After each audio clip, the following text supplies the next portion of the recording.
इस कार्यक्रम के पुण्यार्चक हैं श्री कंवर लाल जी, महावीर प्रसाद जी पाटनी, आर के ग्रुप, मदनगंज, किशनगढ़, राजस्थान।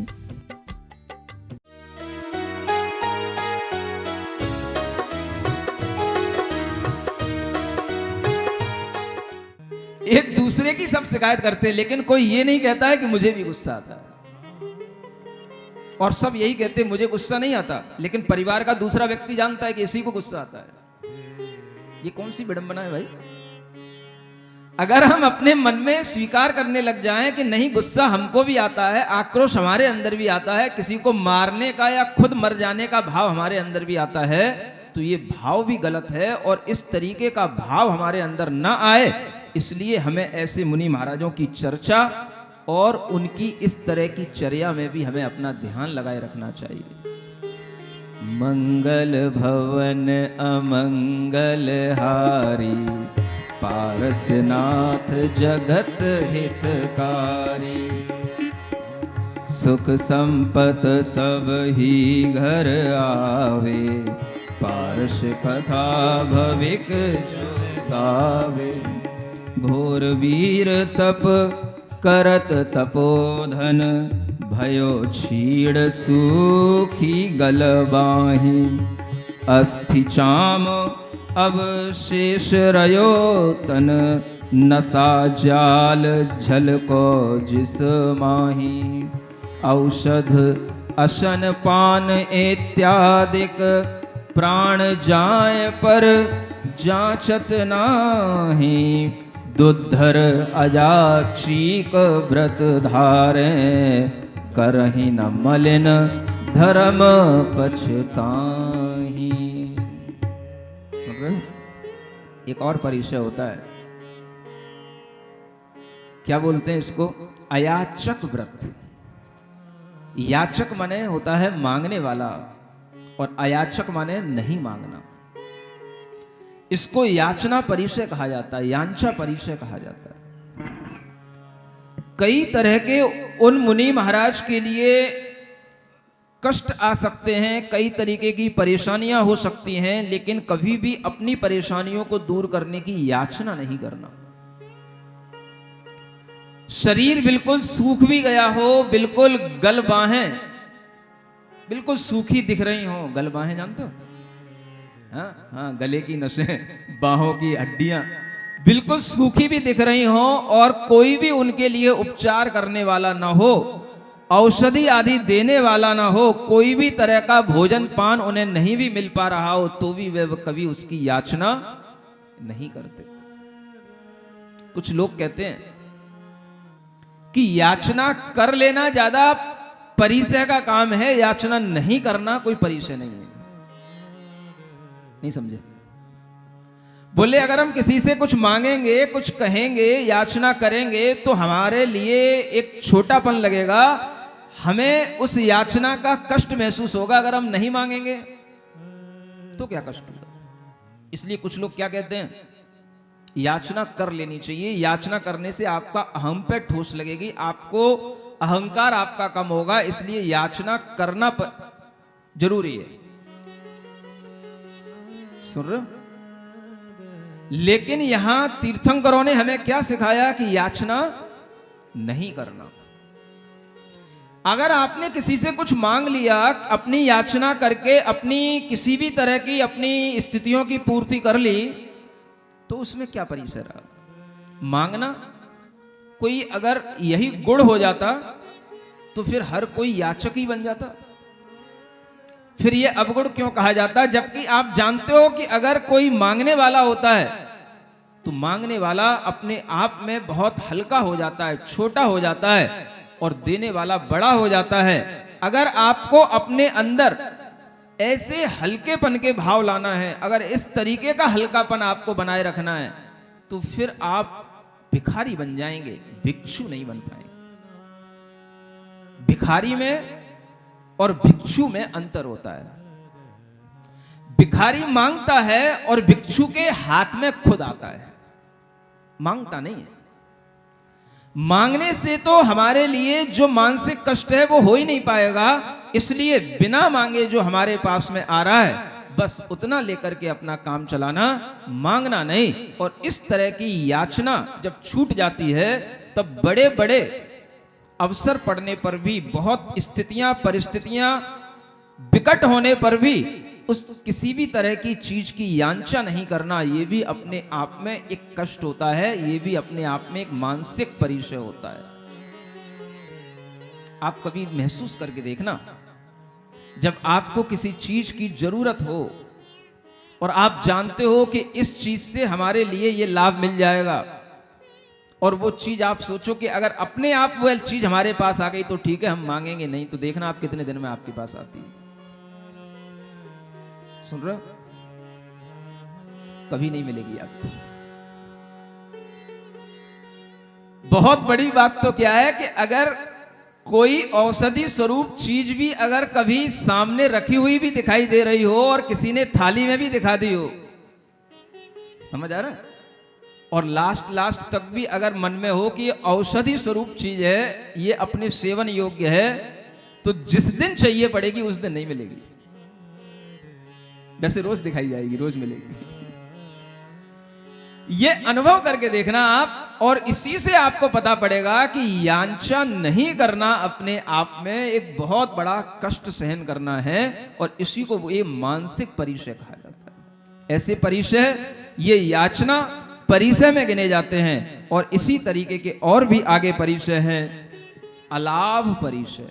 अलाभ का मतलब भोजन के लिए गए, लाभ ही नहीं हुआ।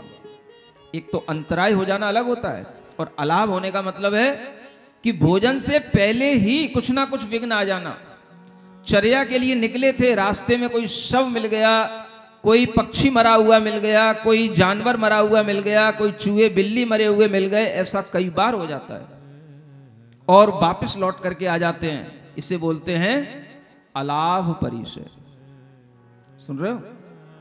होता रहता है, ये कई बार होता है। जो लोग दूर दूर तक अपने घरों में ले जाते हैं, सड़कों से होकर के ले जाते हैं, गलियों से होकर के ले जाते हैं, वो हमेशा ध्यान रखें, मंदिर में अगर आप आए हो तो उसी रास्ते से आओ। महाराज को पड़गाहन करने के लिए जिस रास्ते से आपको ले जाना है, पहले देख करके आओ। और देख करके आने के बावजूद भी ऐसा हो जाता है कि आप जिस समय पर देख कर आए उस समय कुछ नहीं था, और जब तक गए तब तक किसी ने कुछ पटक दिया। दुकानें खुलने का वही टाइम होता है, 10 बजे का टाइम। किसी की दुकान में चूहा फंस गया था, उसने उठा करके उसी समय पर बाहर फेंक दिया। वही टाइम दुकानें खुलने का टाइम होता है। सारे मार्केट 10 ही बजे खुलते हैं, 10 ही बजे हमको निकलना होता है। समझ आ रहा है? तो उस समय पर ये सावधानियां होनी चाहिए कि अगर आप कहीं ऐसे स्थान से गुजर रहे हो जो आपको पता नहीं है, तो उस स्थान से ना गुजरो। अगर गुजरना है तो अपने पास में 1-2 लोग सिविल ड्रेस में ऐसे होने चाहिए जो साथ में कोई ऐसा अखबार या ऐसी कोई कपड़ा अपड़ा अपने साथ में लेकर के चलें। अगर अचानक से कुछ दिखाई दे तो उसको ढक दें। ये कुछ तरीके हो सकते हैं कि आप उस अलाभ को बचा सकते हो। लेकिन कितना भी कुछ होगा, अगर मुनि महाराज के कर्म का फल होगा, मुनि महाराज के कर्म का उदय होगा, तो आपकी कोई बुद्धि चलेगी नहीं। मैं कितना ही कुछ आपको बताऊं, और वो समय पर हो जाता है। समझ आ रहा है? ऐसे परिचय को क्या बोलते हैं? अलाभ परिचय। क्या देखो कितना अच्छा छंद है। एक बार भोजन की बिरिया, मौन साध बसती में आवे, जो नहीं बने जोग भिक्षा विधि, तो महंत मन खेद न लावे। ऐसे भ्रमत बहुत दिन बीते, तब तप विशद भावना भावे। यो अलाभ की परम परीश है, सहे साधु सोई शिव पावे। सहे साधु सोई शिव पावे। और इसी तरह की एक परिचय होती है रोग परिचय। क्या होती है? रोग। मुनि महाराज को भी रोग हो सकते हैं, होते हैं, रुग्ण हो जाते हैं, और उनके रोगों का कोई तरह का कोई इलाज नहीं भी होता है, तो भी वह समभावों से उस रोग की वेदना को सहन करते हैं। और वह रोग किसी भी तरह की प्रकृति के कुपित होने से हो सकते हैं। वात से भी उत्पन्न होने वाले रोग होते हैं, कफ से भी उत्पन्न होने वाले रोग होते हैं, और पित्त से भी उत्पन्न होने वाले रोग होते हैं। रोग तीन ही तरीके के होते हैं। देखो क्या लिखा है, वात पित्त कफ शोणित चारों, ये जब घटे बढ़े तन माही, रोग संयोग सोग तन उपजत, जगत जीव कायर हो जाहि।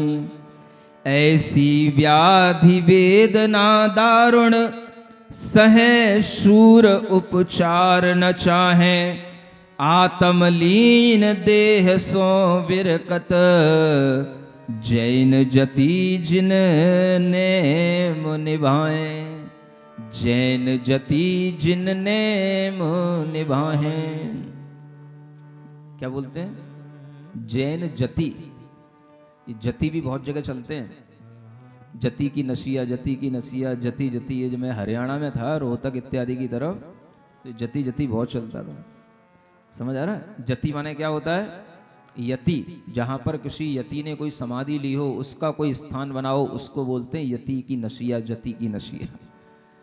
और ऐसे जैन यति जो जिनेंद्र भगवान के द्वारा बताए गए इन नियमों को निभाएं, इनका निर्वाह करें, ऐसे यति जब उनके लिए किसी भी तरह के रोग हो जाते हैं तो वह कभी भी उपचार नहीं चाहते, और वह उस रोग को सहन करते हुए भी अपना मन अपनी आत्मा में ही लगाते हैं, रोगों में नहीं लगाते। कैसे लग पाएगा? सुन रहे हो? मन को शरीर में नहीं लगाना, मन को कहां लगाना? आत्मा में लगाना। अगर शिक्षा होगी, पाठ पढ़ा होगा, तो कभी ना कभी आपको इस तरीके का प्रयोग करने का भाव आएगा। लेकिन अगर आपको शिक्षा नहीं है, पाठ नहीं पढ़ा, तो कैसे करोगे? रोगों की वेदना में मन लगाना मतलब आर्त ध्यान करना, और उसी मन को अपनी आत्मा में लगाना, धर्म में लगाना। शरीर में जो हो रहा है उसे होने देना मतलब धर्म ध्यान करना, आत्मा में लीन होना। कष्ट के समय पर जो धर्म किया जाता है, कष्ट के समय पर जो आत्मा में मन को लगाया जाता है, वस्तुतः वही तो धर्म है, बाकी तो और क्या धर्म है? आप पूछते हो मुनि महाराज क्या करते हैं? ये सब करते हैं। किसमें मन लगाते हैं? तो मन लगाने के लिए क्या बाहर की चीजें होती हैं? भीतर कुछ है नहीं क्या मन लगाने को? अगर मन लगाने को भीतर कुछ नहीं होगा तो वो मुनि महाराज ही नहीं कहलाएंगे। भीतर ही तो वो चेतना है, भीतर ही तो वह आत्मा है, भीतर ही तो वह सुख की संपदा है, जहां पर मुनि महाराज मन लगाते हैं। और उसी में मन जब लग जाता है तो बाहर की वेदनाएं सब छूट जाती हैं, सब भूल जाते हैं। और जब मन उसमें लग जाता है तो अपने आप मन की शांति, मन के द्वारा होने वाली कर्म की निर्जरा, ये सब संभव होती है। ये ही धर्म ध्यान कहलाता है। ये कोई शुक्ल ध्यान नहीं है, ये सब धर्म ध्यान की चर्चाएं हैं। क्योंकि शुक्ल ध्यान से तो केवल ज्ञान हो जाता है, अभी केवल ज्ञान नहीं हो रहा मुनि महाराज को, धर्म ध्यान है। ये उत्कृष्ट क्वालिटी के धर्म ध्यान है। आप किसी भी परिस्थिति में जब आप तड़पते हो, रोते हो, उस परिस्थिति को आप कभी साक्षात ज्ञाता दृष्टा बनकर के भी देखने की कोशिश करोगे तो भी आपको कभी कभी अच्छा लग सकता है, लगना चाहिए। समझ आ रहा है? मुझे जब मलेरिया आता था, ऐसी आदत सी पड़ गई थी कि मुझे पता होता था कि उस मलेरिया एक दिन बाद आता था, एक दिन छोड़ के आता था वो बुखार। समझ आ रहा है? एक ऐसा बुखार होता है, आप लोग तो सब झेले हो गए, आप लोग कभी नहीं कुछ होता क्या है? होता है, एक दिन छोड़ के आता है वो, ऐसे राइट टाइम पर आता था। अगर उसको 3 बजे आना है दोपहर में तो 3 ही बजे आता था। रात के 12 बजे उतरना है तो रात के 12 ही बजे उतरेगा, उससे पहले कुछ भी कर लो। इतना अभ्यास सा होने लग गया था कई सालों में बुखार आते आते कि फिर थोड़ा सा उससे मैं थोड़ा सा मजा भी लेने लग गया था, उसमें थोड़ा सा अपनी मानसिकता भी लगाने लग गया था। कैसे? जैसे ही वो बुखार आने को होता था तो शरीर में अलग तरीके का एक दौर सा पड़ता था, कंपन से आते हैं। समझ आ रहा है? बस आ रहा है, आ रहा है, आ रहा है, और आने का टाइम होता था उसका। बिल्कुल अगर वो 3 बजे पर आना है तो 2:30 बजे से उसकी रिएक्शन शुरू हो जाती है बॉडी के अंदर। और मैं बैठ गया, देख रहा हूं, आज मैं लेटूंगा नहीं, देखता हूं आज इस बुखार को, बैठे बैठे देखूंगा, आने दो आने दो आने दो। और 2:30 बजे से वो शुरू हो गया शुरू हो गया शुरू हो गया, और 3 बजे तक वो पूरी अपने चरम पर पहुंच जाता है। समझ आ रहा है? और फिर मैं क्या लेटूंगा, वो खुद ही गिरा देता है। समझ आ रहा है क्या होता है? अगर आप उसको किसी भी चीज को देखने की भी थोड़ी कोशिश कर रहे हो, समझने की भी कोशिश कर रहे हो, तो भी आप अपने आप को उससे अलग कर रहे हो, आप अपने आप को उससे डिटैच कर रहे हो। यही धर्म ध्यान है। और उसके बाद भी अगर वो आ भी गया है, अगर आपका होश है, तो आप अपने आप को बिल्कुल समभाव में डाले हुए भी अपने भीतर शांत रह सकते हो। ऊपर लोग कितना भी कुछ देखें, 100 हो रहा है, 2 हो रहा है, 3 हो रहा है, टेम्परेचर बढ़ रहा है, जो कर रहे हैं उन्हें करने दो। कोई गर्म ठंडी पट्टी लगा रहा है, कोई बकरी का दूध लगा रहा है। समझ आ रहा है? ये भी एक उपचार करने का तरीका होता है। जब बुखार आए तो क्या करना होता है जानते हो? हाँ, बकरी का दूध कभी मिले तो बकरी के दूध को आप अपने हाथ की हथेलियों और पैरों के तलवों पर लगाना, और उसको इस तरीके से बाहर एक रुई के फावे से उसको बाहर निकालना। तो वो बुखार माथे पर भी लगाना, और जहां जहां आपको जलन सी महसूस हो, आप उसको पूरे शरीर में लगा सकते हो। उससे आपका टेम्परेचर उस समय पर जरूर डाउन हो जाएगा, अगर आप उसको डाउन करना चाह रहे हो। केवल ठंडे पानी से कभी कंट्रोल नहीं होता, तो वह बकरी के दूध से होता है। और अगर उससे भी ना हो तो एक कांसे का बर्तन अगर आपको कहीं मिल जाए, समझ आ रहा है? ये भी जानकारियां रखो, काम आएंगी। केवल डॉक्टरों के इंजेक्शन ही काम नहीं आते हैं। और ये ध्यान रखना, कई बार कई लोग ऐसी बीमारियों में डॉक्टरों के इंजेक्शनों के कारण भी मरते हैं, और अनेक लोग मरे हैं, लेकिन उनकी कोई गिनती नहीं की जाती है, क्योंकि हम डॉक्टरों पर क्लेम नहीं कर सकते हैं। समझ आ रहा है? मैंने देखा है, अनुभव किया है। वह कांसे की कोई भी बर्तन हो, उससे बुखार को उतारना चाहिए, उसको तलवे पर घिसना चाहिए, और उस कांसे के बर्तन पर आप घी भी मल सकते हैं, और उन दोनों को भी मिलकर के आप तलवे पर घिस सकते हैं, और उससे भी वह बुखार धीरे धीरे उतरता है। कभी भी जब बुखार का वेग हो, बुखार अपने आप में एक वेग के साथ आता है, एक टाइम तक उसके अंदर वेग रहता है। जब उस बुखार का वेग हो, तब उस समय पर ना तो कोई इंजेक्शन लगवाना चाहिए, और ना कोई इस तरीके की दवाई खानी चाहिए जो एकदम से उसके वेग को कंट्रोल कर दे। कंट्रोल हो जाएगा, लेकिन उसके बाद में बहुत बड़ी बड़ी घटनाएं घट जाती हैं। एक व्यक्ति था, मुझे सागर भाग्योदय में बहुत बुखार आता था, पूरे चतुर्मास भर बुखार में पड़ा रहा मैं, पहला चतुर्मास था। उसने मेरी बहुत सेवा की, और जब किसी तरीके से कोई इलाज नहीं हो पा रहा था, आयुर्वेद का, इधर का उधर का, तो वो एक बार अपने एक डॉक्टर को लेकर के आया, जो उसका विश्वस्त डॉक्टर था। और उसने लाकर के देखा, तो उस डॉक्टर ने आकर के मेरी नब्ज पकड़ी, और नब्ज पकड़ते ही वो मुझसे पूछता है, महाराज आप कहाँ के जन्मे हुए हो, आप अपना जन्म स्थान बताओ। मैंने कहा भाई, इस मलेरिया का बुखार का जन्म स्थान से क्या लेना देना है? नहीं महाराज आप बताओ। मैंने कहा अब बताना तो पड़ेगा ही। यूपी बोल दिया। अब जब जैसे ही उसने सुना यूपी, तो उसके दिमाग में कौन था, महाराज यूपी तो बहुत जगह है, थोड़ी सी डायरेक्शन भी बताओ, किधर साइड? तो उसको बताई, आगरा साइड, मैनपुरी साइड। और जब उसने ये सुना, तो उसका सीधा एक ही जवाब था कि महाराज इतने दिनों से जो आपको बुखार आ रहा है, आप जो दवाई ले रहे हो, जो आयुर्वेद की, जो आप ये भस्म वगैरह ले रहे हो, इसी के कारण से ही बुखार आ रहा है। भाई ये कैसे? बोले उधर के लोगों की प्रकृति गर्म होती है, और ये जो दवाई दी जा रही है ये इतनी गर्म है कि आपको बुखार ला रही है। सुन रहे हो? और उसने वो दवाई बंद कर दी, और अपनी उसने एक खुराक दी, और एक खुराक देने के बाद में दूसरे दिन से वो बुखार टूट गया, और फिर वो बुखार मलेरिया जो चल रहा था महीनों से, वो टूट गया। ऐसे ऐसे भी वैद्य होते हैं। समझ आ रहा?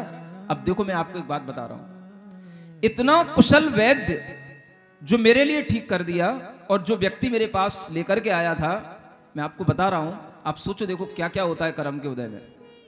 एक बार उसको बुखार आया, उस व्यक्ति को बुखार आया। सागर की कहानी है ये, सागर का व्यक्ति है, जो भी लोग सुन रहे होंगे सागर के उस व्यक्ति को जानते हैं। उसको बुखार आया और उसको बुखार आने के बाद उसका विश्वस्त डॉक्टर था वो उसी के पास गया। उसने जो उसको दवाई दी, उसने वो दवाई ली और उसको वो दवाई रिएक्शन कर गई। ऐसी रिएक्शन की वो दवाई उसको कि वो भीतर से विक्षिप्त हो गया, पागल सा हो गया, आत्महत्या करने का मन बनाने लगा कुछ दिनों में। जब आया उसको समझाया, लेकिन उसके अंदर भीतर से इतनी गर्मी आ गई, ऐसे दौरे पड़ने लगे उसको कि वो अपने आप को रोक नहीं सका। और फिर पता पड़ा कि उसने 2 महीने बाद, 2.5 महीने बाद उसने आत्महत्या आखिर कर ही ली। सुन रहे हो? मैं आपको ये बता रहा हूं कि इन बीमारियों से, इस तरह के उपचारों से भी बहुत घटनाएं घटती हैं। और इस तरह के उपचारों से आप लोगों के सामने भी घटनाएं घट जाती हैं। आप कुछ नहीं कर पाते हो, आपके पेशेंट आपके सामने सामने चले जाते हैं, लेकिन आप किसी पर क्लेम नहीं कर सकते हो। ये बहुत बड़ी विडंबना है, इसको कोई नहीं समझ रहा है। कोरोना में भी ये सब कुछ हुआ है, लेकिन इसकी कोई गिनती नहीं है, इसका कोई परसेंटेज नहीं नापा जा रहा है जो आप लोग कर रहे हो। अगर मैं कुछ कहूंगा तो अभी आंदोलन हो जाएगा। बाबा रामदेव ने कहा था, उसके पीछे बहुत बड़ा आंदोलन हो गया था। समझ आ रहा है? लेकिन आप लोग समझने की चेष्टा नहीं करते हो। कुछ है ऐसा गलत जो आपके साथ होता है और आप उसे देखते हो, लेकिन किसी के लिए कुछ कह नहीं पाते हो। ये सोचने की जरूरत है। अगर हम इस तरीके के उपचारों में थोड़ा सा धैर्य रखें और धैर्य के साथ उपचार करें तो आप कई बार अपनी जान बचा सकते हो। और कई बार जब वो ऐसा लगने लग जाता है कि अब ये हमारे कंट्रोल में नहीं है, तब जाकर के हमें इस तरीके के कोई इलाज करना चाहिए जिसका कोई और दूसरा सॉल्यूशन ना हो। लेकिन अगर आप छोटी छोटी बीमारियों में घबराते हो और इस तरीके के इलाज करते हो तो कई बार वो बीमारियां रुक तो जाती हैं, लेकिन एक नई बड़ी बीमारियां लेकर के सामने आ जाती हैं। इसको भी महसूस करना। ये सब क्या है? थोड़ी देर के लिए रोग परिचय को सहन करने की आदत अगर आपके अंदर आएगी तो आप इस तरीके के कष्टों को भी सहन करेंगे। मुनि महाराज के कष्ट तो पूरे ही नहीं हो रहे हैं भाई, 3 दिन हो गए। क्या करूं? चिंता तो नहीं करूं? कोई आर्त ध्यान तो नहीं हो रहा ना आप लोगों को? सब धर्म ध्यान ही चल रहा है ना? जब धर्म ध्यान ही चल रहा है तो फिर धर्म ध्यान लंबे समय तक करते रहने में कोई दिक्कत नहीं है। शायद यही संस्कार हमारे ऊपर कुछ अच्छे पड़ जाए तो हमें कुछ अपनी विपरीत परिस्थितियों से जूझने का कोई हमें साहस मिल जाए। ऐसे मुनि महाराज के लिए याद करते हुए ओम अरहम ओम अरहम ओम अरहम बोल, ओम अरहम ओम अरहम ओम अरहम बोल। सभी कार्य की सिद्धि से तो ओम अरहम ओम अरहम ओम अरहम बोल। सभी कार्य की सिद्धि से तो जिसने भी यह मंत्र पढ़ा दुख सारा ही दूर किया। जिसने भी इसको ध्याया सुख का पारावार लिया, सुख का पारावार लिया, सुख का पारावार लिया। इसकी महिमा इसकी शक्ति नहीं सका कोई तौल, इसकी महिमा इसकी शक्ति नहीं सका कोई तौल। ओम अरहम ओम अरहम ओम अरहम ओम अरहम ओम अरहम बोल। जय पारस जय पारस जय पारस बोल, जय पारस जय पारस जय पारस बोल। ओम अरहम ओम अरहम ओम अरहम बोल। बोलो पार्श्वनाथ भगवान की। हर आदमी का जीवन देखा जाए तो एक बेहोशी के साथ चलता, और वह होश तब तक नहीं आता जब तक कि हमें किसी ऐसी ही अदृश्य जो इनविजिबल चीज़ें हैं उन पर हमारा विश्वास नहीं बनता। जब तक हमारा विश्वास देखने वाली चीज़ों पर रहता है तब तक हम भौतिकवादी कहलाते हैं, जिससे हम कहते हैं हम अपने आप को हमेशा भौतिक पदार्थों से, मैटर से जोड़ के रखते हैं तो हम मेटलिस्टिक कहलाते हैं। लेकिन जब हम अपने आप को किसी ऐसी चीज़ों से भी जोड़ते हैं जो हमारे भीतर से हमें कभी कभार महसूस होती हैं, और उन चीज़ों के माध्यम से हम थोड़ा सा भौतिकता से भी अपने आप को बचा पाते हैं, तो हम अध्यात्मवादी कहलाते हैं।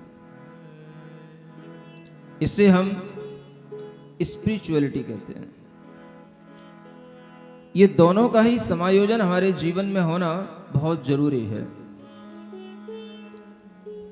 अध्यात्मवाद का अगर समायोजन भौतिकवाद के साथ में नहीं होता है तो वह भौतिकता हमारे जीवन को अंततः दुख ही देगी और उस जीवन से हम कुछ भी सीख नहीं पाएंगे।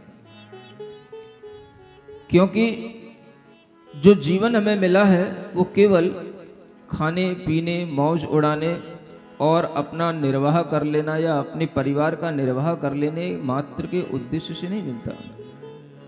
ये निर्वाह तो हर कोई कर लेता है। निर्वाह की प्रक्रिया तो एक अपने आप चलने वाली और हमारे संस्कारों के कारण से आगे बढ़ने वाली प्रक्रिया है। और निर्वाह करने की कला तो आप देखेंगे कि वो केवल न मनुष्यों में होती है, वह पशुओं और पक्षियों में भी होती है। जीवन का निर्वाह करना सभी जानते हैं, पक्षी भी जानते हैं, पशु भी जानते हैं कि जीवन का निर्वाह कैसे किया जाता है। अपने लिए क्या आवश्यक चीज़ें हैं, हमारे जो घर के परिवार के लोग हैं उनके लिए भी क्या आवश्यक चीज़ें हैं, ये सभी जानकारियाँ पशुओं को भी होती हैं, पक्षियों को भी होती हैं। निर्वाह जीवन का वो भी करते हैं। जीवन में केवल निर्वाह करना महत्वपूर्ण नहीं होता, और अगर हम केवल अपना विजन, अपनी लाइफ को जीने का सिर्फ इस रूप में रखते हैं कि हम केवल जीवन का निर्वाह करें, तो हम समझेंगे कि आप जीवन जीने के बाद भी, जीवन में कितनी भी सफलताएं अर्जित करने के बावजूद भी, योर लाइफ इज फेल्योर, आप असफल हैं। जीवन की सफलता इसमें नहीं है कि हम अपने परिवार को अच्छा चला रहे हैं। जीवन की सफलता इसमें नहीं है कि हमने अपने आप को बहुत निश्चिंत बना रखा है कि हमें अब जीवन में कुछ करने की इच्छा नहीं है, हमारे पास में सब कुछ है। जीवन की आवश्यकताएं कुछ और होती हैं। अगर हमें इस मनुष्य जीवन में कुछ कलाएं सीखनी है, कुछ हमें अपनी आत्मा, अपने आप को नर से नारायण बनाने की कुछ भावनाएं, कुछ कलाएं सीखनी है, तो हमें कुछ और भी सीखना पड़ता है। जीवन में जीवन का निर्वाह नहीं किया जाता, जीवन का निर्माण किया जाता है। निर्वाह सब कोई कर लेता है, लेकिन निर्माण बहुत कम लोग कर पाते हैं। जीवन का निर्माण करना, निर्माण जानते हैं?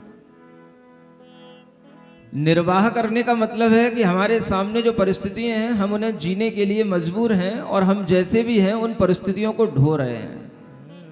जब हम परिस्थितियों को ढोते हैं तो हम होश में नहीं होते, हम बेहोश होकर के ही ढोते हैं।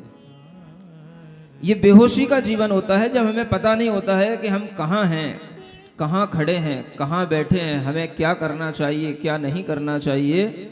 हम कई तरह की बेहोशियों में जीते हैं। हम देखते हैं जब हम मंदिर में बैठे हों तो लोग, मान लो अगर हम मंदिर में किसी ऐसे स्थान पर बैठ जाएं जहां लोगों का आना जाना निरंतर रहता है, अगर हम मंदिर में परिक्रमा के पास में बैठ जाएं तो लोग उसी धुन से आते हैं, और उन्हें सामने से भी अगर दिखाई दे रहा हो कि यहां पर कोई बैठा हो सकता है तो वो देखेंगे नहीं। उन्हें सिर्फ आना है, एक धुन से उन्हें जिस तरफ जाना है, और जब जा करके जब अचानक से देखेंगे कि यहाँ कोई बैठा है तो वो टकरा जाएंगे, तब सोचेंगे कि यहाँ कोई बैठा है, तब वो रुकेंगे। आसपास की चीजों को देखना, आसपास की परिस्थितियों का ज्ञान होना और हर एक स्थिति और परिस्थिति पर हमें सजग होना, ये बताता है कि हम अपने आप में भीतर से होशपूर्ण जीवन जी रहे हैं। मान के चलो यहां प्रवचन चल रहा है, कई लोग होते हैं जो अपनी धुन में आते हैं और सामने ही आकर के दर्शन करेंगे, सामने से ही गुजरेंगे, सामने ही अर्घ चढ़ाएंगे। हमें लगता है कि वो होश में नहीं होते हैं।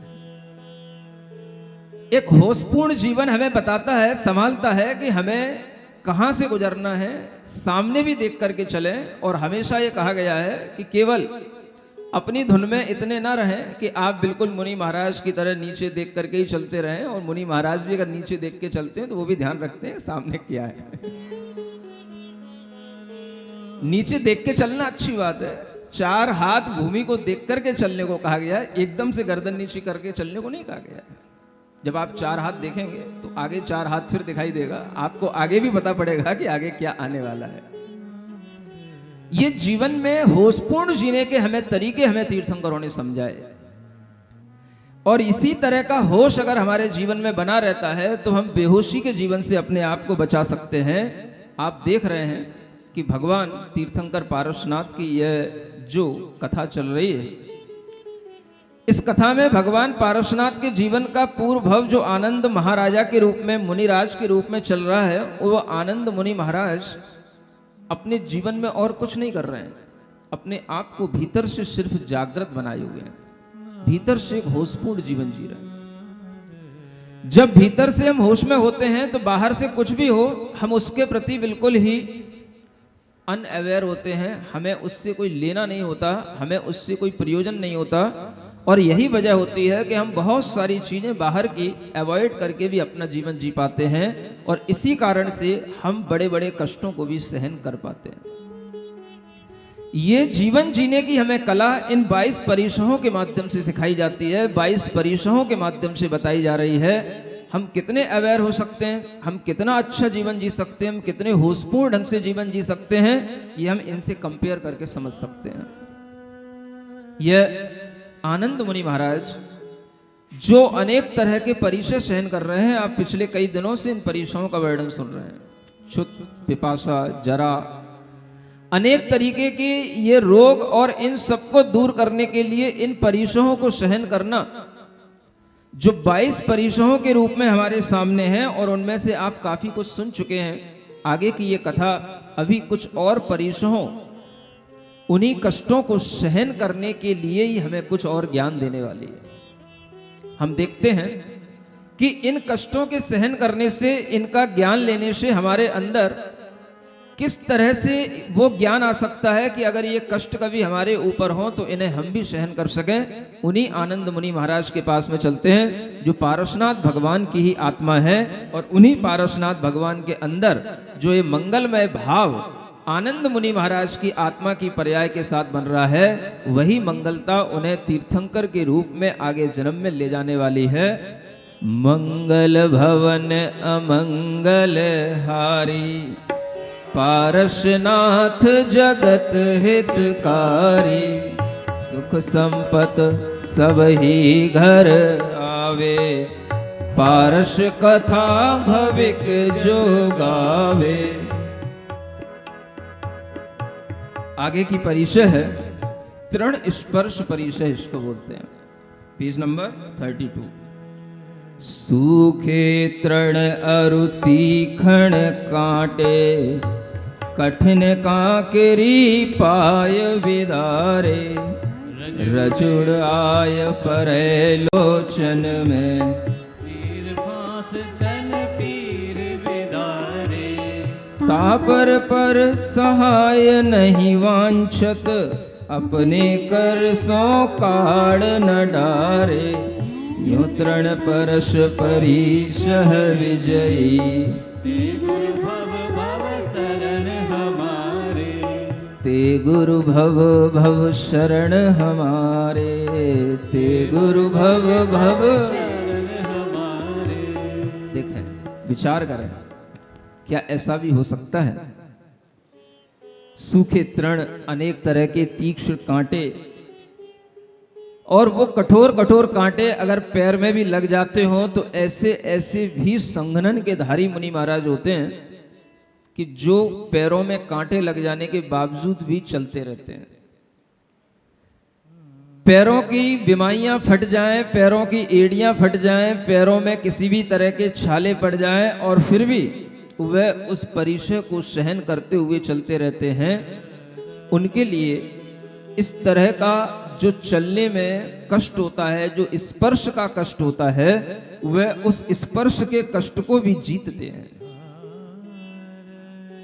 किसी की सहायता की भी इच्छा नहीं करते कि ये हमारे किसी भी तरह के इन कंकड़ों को, कांटों को निकाल दें, या ये हमारे पैरों में कोई मलहम लगा दें, या हम खुद भी अपने हाथ से निकाल लें, ऐसी भी इच्छा नहीं करते। ऐसे भी संगनन होने वाले मुनि महाराज होते हैं। आप समझें कि वह मुनि महाराज जिनके बारे में हम इतना कष्ट देख पा करके भी ये समझ नहीं पा रहे हैं कि ये कैसे सहन करते होंगे, हम उनके प्रति अगर श्रद्धा रखते हैं तो ये भी हमारे लिए एक बहुत बड़ी चीज होती है। कष्ट को सहन करना और कष्ट को हमेशा अपने सामने रखते हुए भी उन कष्टों पर ध्यान नहीं देना,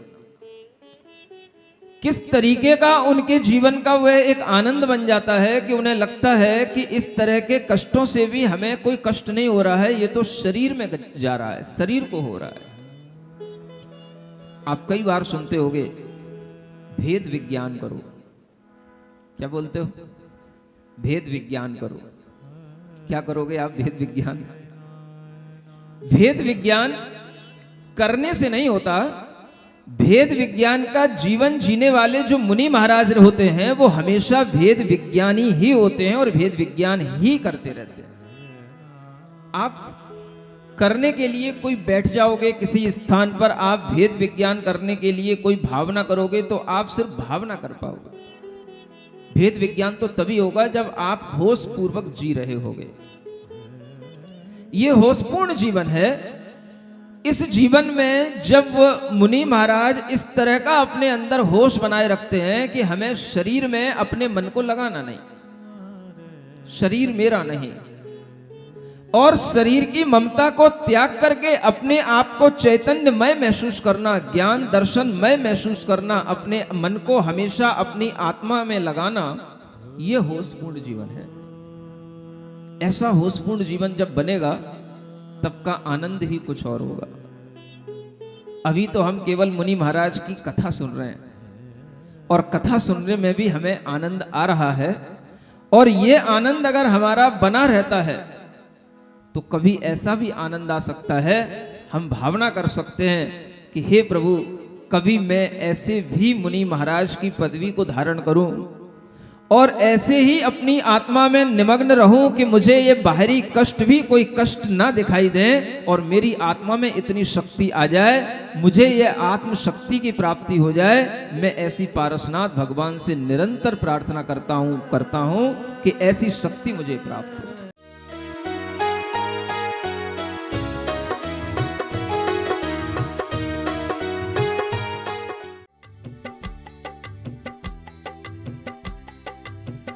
इस कार्यक्रम के पुण्यार्चक थे श्री कंवर लाल जी, महावीर प्रसाद जी पाटनी, आर के ग्रुप, मदनगंज, किशनगढ़, राजस्थान।